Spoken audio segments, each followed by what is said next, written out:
सुबह 22 की स्टार्टिंग में हम देखते हैं कि एग्ज़ाम स्टार्ट होने वाले हैं, इसलिए मियाओ अपना बेस्ट दे रही थी, यानी लेट नाइट स्टडी करती है और बस ऐसे ही काफ़ी दिन स्टडी में ही चले गए। तो वहीं यूनियन भी एक पेंटिंग रेडी कर रहा था जो कि मियाओ से रिलेटेड है, इसलिए जब नेक्स्ट डे मियाओ उस पेंटिंग को देखती है तो तब वो समझ गई कि इसे यूनियन ने मेरे लिए ही बनाया है, क्योंकि जब स्कूल में भी मियाओ के एग्ज़ाम स्टार्ट होने वाले थे तो तब भी यूनियन ने सेम ऐसी ड्राइंग बनाकर मियाओ को गुड लक बोला था।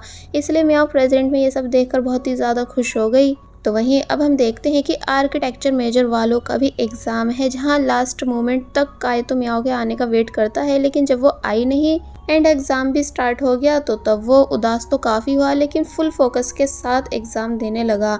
तो वहीं दूसरी तरफ मियाओ का भी एग्ज़ाम स्टार्ट हो जाता है, जिसे वो फुल फोकस के साथ देने लगती है।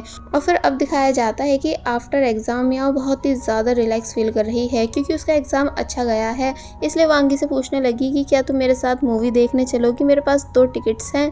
तो तब वांगी ने बताया कि मुझे 3D एनिमेशन मूवीज़ ज़्यादा कुछ खास पसंद नहीं, इसलिए क्यों ना तुम यूनियन से मूवी के लिए पूछो, वैसे उसने मॉडल बन के तुम्हारी हेल्प कराई थी। तो तब मियाओ को ये आइडिया बहुत ही अच्छा लगा, इसलिए कहती है कि ठीक है, मैं यूनियन से इस बारे में पूछूंगी।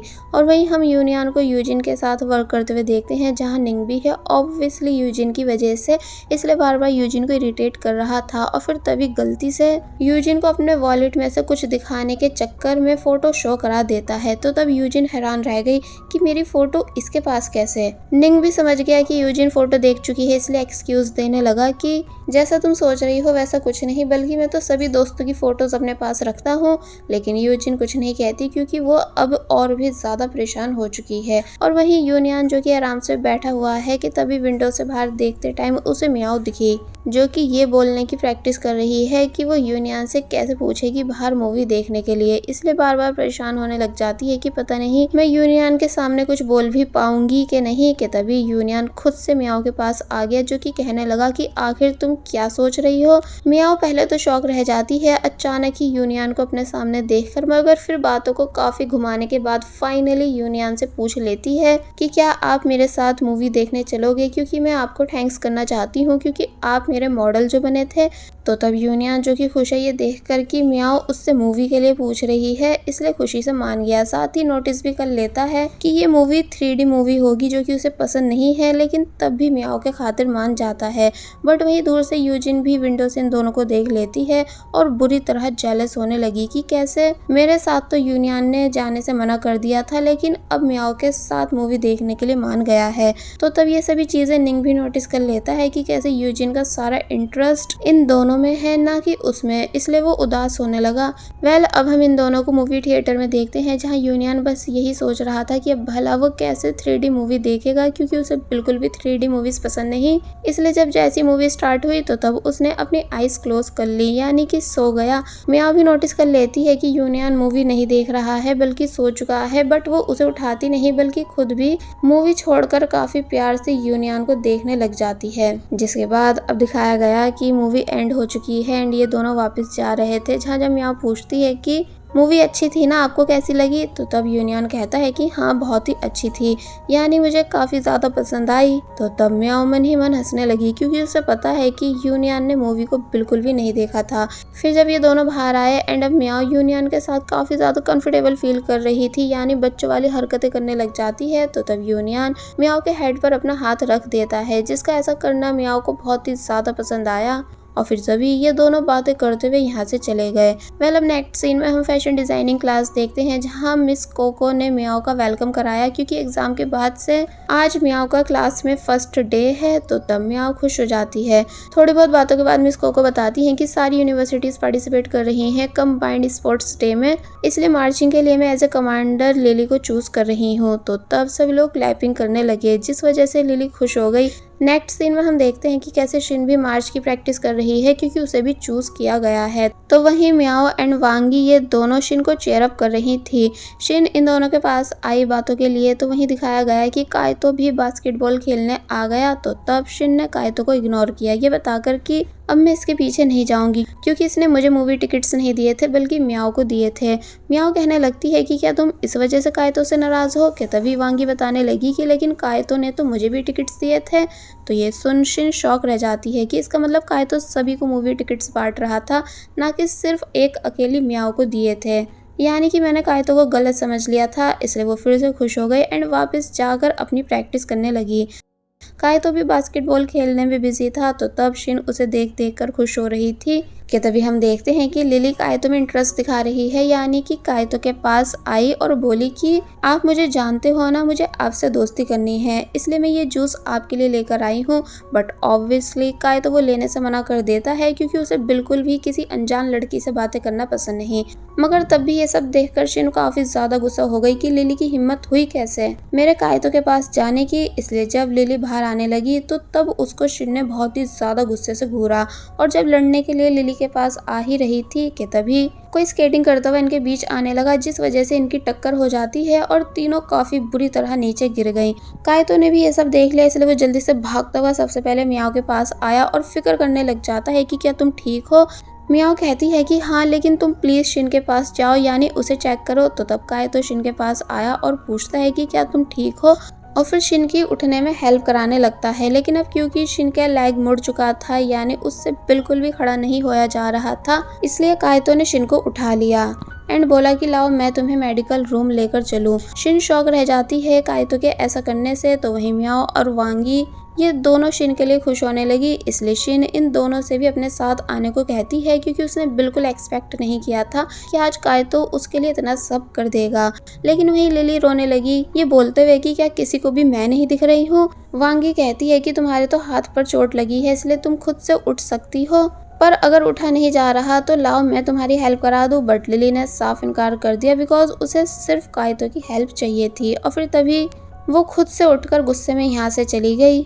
जिसके बाद हम नेक्स्ट सीन में हम देखते हैं कि कायतो शिन को डॉक्टर के पास ले आया, जहां डॉक्टर ने बताया कि लेग ठीक है, यानी ज़्यादा कुछ प्रॉब्लम नहीं है। लेकिन शिन तब भी ऐसे एक्टिंग करने लगती है कि जैसे उसकी बॉन्ड टूट गई हो, ताकि कायतो शिन का ध्यान रखे। एंड ऐसा हो भी रहा था, यानी कायतो शिन का पूरा ध्यान रख रहा था। जिसके बाद अब हमें दिखाया गया कि आर्किटेक्चर टीचर ने उन सभी स्टूडेंट्स को डिटेल्स देने बुलाया है जिनको कॉम्पिटिशन में पार्टिसिपेट करना है। लेकिन यहाँ सिर्फ कायतो नहीं था, इसलिए टीचर यूनियन से बोले कि तुम कायतो को सभी डिटेल्स के बारे में बता देना। और वहीं बाहर हमें मियाओ, शिन एंड लिली ये तीनों टीचर के साथ दिखाई गई, जहां टीचर नाराज हैं क्योंकि लिली के हाथ पर चोट लग चुकी है, तो वहीं शिन के पैर पर, जिस वजह से अब ये दोनों कमांडर नहीं बन पाएंगे। एक्चुअली शिन तो बिल्कुल ठीक है, पर बस कायतो की अटेंशन पाने के लिए लेग फ्रैक्चर होने की एक्टिंग कर रही है। मियाओ कहती भी है कि शिन प्लीज एक्टिंग करना बंद कर दो, लेकिन वो बिल्कुल मानती नहीं, बल्कि मियाओ का नाम सजेस्ट कर देती है कि मैम आप प्लीज मियाओ को कमांडर बना दीजिए। तो तब ये आइडिया मिस कोको को भी काफी ज्यादा पसंद आया, जबकि मियाओ मना करती रह गई। जिसके बाद अब हमें दिखाया गया कि मियाओ की प्रैक्टिस स्टार्ट हो चुकी है, जहां बहुत प्रॉब्लम हो रही थी बैटन को कैच करने में। इसलिए वो टीचर से बोली भी कि मैम आप प्लीज मुझे जाने दीजिए, यानी मुझसे ये नहीं हो पाएगा। लेकिन वो कहती है कि नहीं, तुम ये कर सकती हो, इसलिए बस प्रैक्टिस करती जाओ। कि तभी बैटन गलती से किसी के सर पे गिर गया, जो कि और कोई नहीं बल्कि यूनियन है। इसलिए पूछता है कि भला तुमने मुझे मारा क्यों। मियाओ सॉरी करने लगी कि नहीं, मैंने सच में जानबूझकर ऐसा नहीं किया। और फिर कहती है कि लाओ दिखाओ, कहीं तुम्हें लगी तो नहीं। और फिर जब मियाओ यूनियन का हेड देखने लगी, तो तब यूनियन मियाओ को इतनी क्लोज से बस देखता ही रह गया, यानी उसकी आईज मियाओ पर से हटती ही नहीं। मियाओ भी जब इस बात को रियलाइज करती है कि यूनियन कैसे उसे नॉन स्टॉप घूर रहा है, तो तब वो भी यूनियन को देखने लग जाती है, यानी कि ये मोमेंट एकदम परफेक्ट और क्यूट बन चुका था। लेकिन तभी इस बार भी मिस कोको इन दोनों के बीच आ गई और बोली कि क्या तुम दोनों को और कुछ काम नहीं है। यूनियन एम्बैरेसिंग फील करता है, इसलिए तभी यहाँ से चला गया। तो वहीं मियाओ को भी मिस कोको अपने साथ पकड़ के ले गई एंड उससे दोबारा प्रैक्टिस करने को कहने लगी। वेल, अब हम देखते हैं कि यूनियन स्टडी कर रहा है, लेकिन बार बार विंडो से मियाओ को ही देख रहा था, जिस वजह से वो स्टडी पर बिल्कुल भी फोकस नहीं दे पा रहा था। कि तभी यूजिन आए, जो कि यूनियन से बिल्कुल बात नहीं करती, और ना ही निंग से, जो कि कब से यूजिन के वेट में है। और फिर तभी गुस्से में यहाँ से चली गई। तो तब यूनियन निंग का मजाक बनाने लगता है कि तुम प्यार में एकदम पागल जैसे दिख रहे हो। तो तब निंग यूनियन के पास आया और मियाओ को विंडो से देखने के बाद बोलने लगा कि एयर कंडीशनर ऑन है, तब भी तुमने विंडो को ऑन कर रखा है, इसका मतलब तुम मुझसे भी बड़े पागल हो चुके हो मियाओ के प्यार में, लेकिन बस ऐसे बनकर दिखाते हो कि जैसे ऐसा कुछ है ही नहीं। तो तब यूनियन काफी मना करता है कि नहीं, सच में ऐसा कुछ नहीं है। बट निंग उसकी एक भी बात पर बिलीव नहीं करता, क्योंकि उसे पता है कि यूनियन अब मियाओ को लाइक करता है। जिसके बाद अब हमें मिस कोको दिखाई गई, जो कि मियाओ को बिल्कुल भी ब्रेक टाइम नहीं दे रही हैं, क्योंकि मियाओ ने अभी तक एक भी बार बैटन को कैच नहीं किया था कि तभी वो बैटन गलती से मिस कोको के हेड पर गिर गया, जिस वजह से उनको भी काफ़ी ज़्यादा तकलीफ हुई।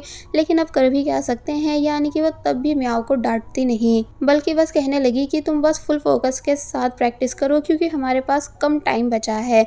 जिसके बाद अब हमें शिन को दिखाया गया जो कि कायतो के आने का वेट कर रही है, और फिर जब जैसे कायतो आया तो फिर से एक्टिंग करने लगी कि मुझसे बिल्कुल चला नहीं जा रहा, इसलिए प्लीज़ मेरी हेल्प करा दो। कायतो कहता है कि जब तुम्हारा लेग ठीक नहीं है तो तुम अपने रूम में रेस्ट क्यों नहीं कर रही हो। शिन बताती है इसलिए क्योंकि मुझे म्याओ को लंच देने जाना है, इसलिए प्लीज़ मुझे वहाँ तक ले चलो। तो तब कायतो मान गया एंड शिन को अपने साथ लेकर जाने लगा, जो सब करते हुए वो काफ़ी ज़्यादा खुश है। और फिर जब जैसे ये दोनों म्याओ के पास आए तो तब देखते हैं कि म्याओ बहुत ही ज़्यादा परेशान है क्योंकि बार बार बैटन बाहर गिर रहा था और ना ही एक भी बार कैच हो रहा था, जिस वजह से म्याओ इरिटेट होने लगी। तो तब शिन कहती है कि तुम फिक्र मत करो, कायतो बैटन को ढूंढ देगा तुम्हारे लिए। म्याओ मना करती है कि नहीं, मैं खुद से ढूंढ लूंगी, लेकिन कायतो शिन का लंच म्याओ को देकर चला गया कि तुम इतने ये खाओ, मुझे पता है कि तुम काफ़ी थक चुकी हो और भूख भी लगी होगी। और फिर जब चला गया तो तब म्याओ कहती है कि मुझे बहुत हैरानी होती है जब कायतो गुड बॉय की तरह बिहेव करता है।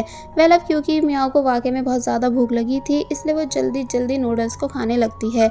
कायतो बैटन लेकर वापस आ गया और बोला कि ये तो बहुत ही लाइट है, तब भी तुम इसे कैच क्यों नहीं कर पा रही हो, लाओ मैं करके दिखाता हूँ। और फिर जब जैसे कायतो ने उसे ऊपर फेंका एंड ऐसे खड़ा हो गया कि जैसे वो 100% उसे कैच कर लेगा, लेकिन कर नहीं पाता, जिस वजह से उसे काफ़ी इंसल्टेड फील हुआ।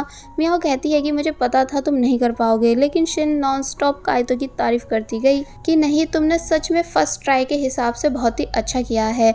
बट अब क्योंकि कायतो ने भी सोच लिया है कि वो हार नहीं मानेगा, यानी अब तो अपनी क्रश यानी म्याओ के सामने बैटन को कैच करके ही दिखाएगा, इसलिए प्रैक्टिस करना शुरू कर देता है। जिस वजह से म्याओ शिन से कहती है कि तुम इसे अभी अपने साथ यहाँ से लेकर जाओ, वरना मैं इसे बता दूंगी कि तुम लेग फ्रैक्चर होने की एक्टिंग कर रही हो। तो तब शिन बोलती है कि हाँ मैं जा रही हूँ, तुम प्लीज़ बस ऐसा मत करना। और फिर तभी कायतो को पकड़कर अपने साथ लेकर जाने लगी, म्याओ को बाय करते हुए। म्याओ खुश हो जाती है इन दोनों को साथ में जाते हुए देखकर, क्योंकि वो सच में चाहती है कि ये दोनों जल्द से जल्द कपल बन जाए। लेकिन म्याओ को क्या पता कि कायतो अभी यहाँ शिन के साथ आया ही इस वजह से था क्योंकि वो म्याओ को देखना चाहता था। और बस फिर इसी सीन के साथ पार्ट 22 यहीं पर एंड हो जाता है। There was a time when you had me fall